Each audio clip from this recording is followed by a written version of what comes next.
जाप सुप्रीमो पप्पू यादव ने सरकार के खिलाफ शिक्षक अभ्यर्थियों के समर्थन में उतर गए हैं। उन्होंने ऐलान किया है कि आने वाले 5 जुलाई को वो सड़क पर धरना प्रदर्शन करेंगे। डोमिसाइल नीति लागू करने की मांग को लेकर के, पूरे मामले को लेकर के क्या कुछ कर रहे हैं जाप सुप्रीमो पप्पू यादव, पहले उनके बयानों को सुनिए। मैं हूं कि आप किसी भी परिस्थिति में 90% नौकरी, हर नौकरी में हमें बिहार का अधिकार चाहिए, बिहार के बच्चे चाहिए, बिहार के खून चाहिए।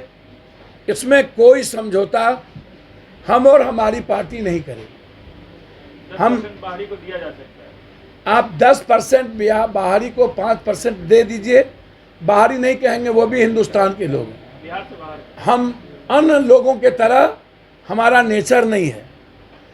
लेकिन 90% पर कोई कंप्रोमाइज करने की ज़रूरत नहीं है। मैं बहुत क्लियर हूँ इस मामले में, और मैं हर परिस्थिति में, मैं विद्यार्थी की बात नहीं करूँगा। विद्यार्थी जी एक एग्रेशन में जाना उनके लिए सही नहीं है किसी भी कीमत पर। मैं इसको उचित नहीं समझता हूँ। और बीजेपी के बारे में तो मेरी ये ओपिनियन है, 17 साल ये सरकार में रही और इन्हीं के हाथ में सारे विभाग थे, और वो नौकरी का 10 साल पूछेंगे तो 10 साल नौकरी से बेहतर है 1 साल भी अभी सरकार को नहीं हुई। बीजेपी 9 साल के नरेंद्र मोदी जी के 2 करोड़ सालाना नौकरी का पहले हिसाब दे दे।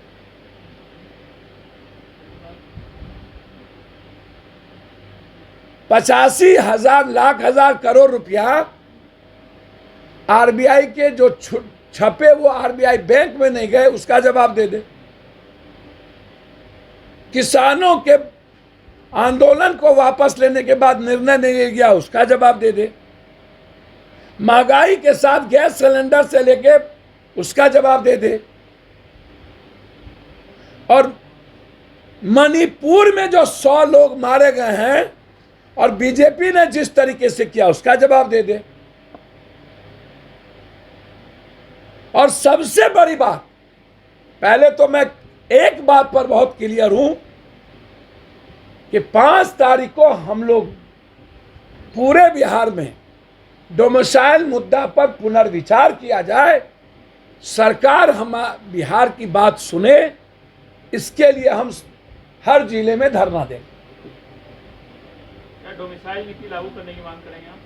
जी, डोमिसाइल नीति लागू करने की मांग बिल्कुल, उसमें कोई बहस नहीं है। लेकिन आप तो कह रहे हैं 10% बाहरी को भी मौका। सर, मैंने कहा यदि हमको मौसी और माँ और वसुधैव कुटुंबकम और बिहार का हृदय बढ़ा रहा है, तो हमें 10% चीज़ों में रास्ता खोल के ही हमको रखना पड़ेगा।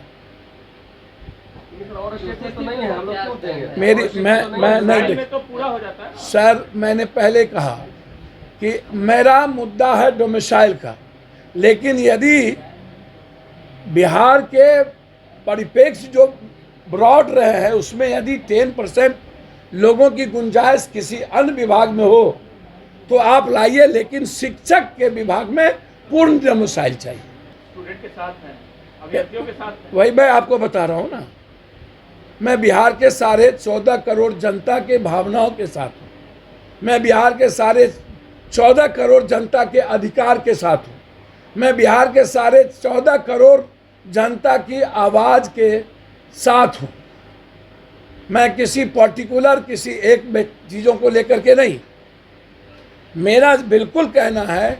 अब आप दूसरी बात, जो कैबिनेट डिसीजन भी, उसमें ये कहा गया कि बिहार में साइंस और मैथ का टीचर प्रतिभावान नहीं होने के चलते हमने, अब तो उसमें भी हमको बेइज्जत कर दिए। बिहार की प्रतिभा का लोहा दुनिया मानती है। नहीं, आर्यभट्ट नहीं, नालंदा, विक्रमशिला, अभी आईटी और आईएम, भले ही हम गरीब हैं, भले ही सब कुछ है संख्या, लेकिन जब टॉप की बात करेंगे, देखेंगे तो अभी भी कम ही संख्या में हम नंबर 1 होते हैं। तो इसीलिए यह कहना कि साइंस और मैथ में के कारण ऐसा निर्णय लिया गया है, तो ये तो भाई मेरे ख्याल से ये स्वीकार नहीं है। तो आपने साफ तौर पे सुना, जाप सुप्रीमो पप्पू यादव ने स्पष्ट कर दिया है और सरकार के खिलाफ उन्होंने 5 जुलाई को धरना प्रदर्शन करने का निर्णय लिया है। और उन्होंने साफ तौर पे कहा है कि जब तक डोमिसाइल नीति बिहार में लागू नहीं होती है तो जाप धरना प्रदर्शन करते रहेगी और शिक्षक अभ्यर्थियों को समर्थन में रहेगी। और साथ ही साथ उन्होंने कहा है कि जिस तरीके से बिहार में बेरोजगारी है और दूसरे राज्यों के लिए बिहार में डोमिसाइल नीति खत्म करना कहीं ना कहीं जो है ये सरासर गलत है। बहरहाल इस खबर में इतना ही। आप देखते रहें भारत न्यूज़ 24 धीरेन्द्र कुमार के साथ।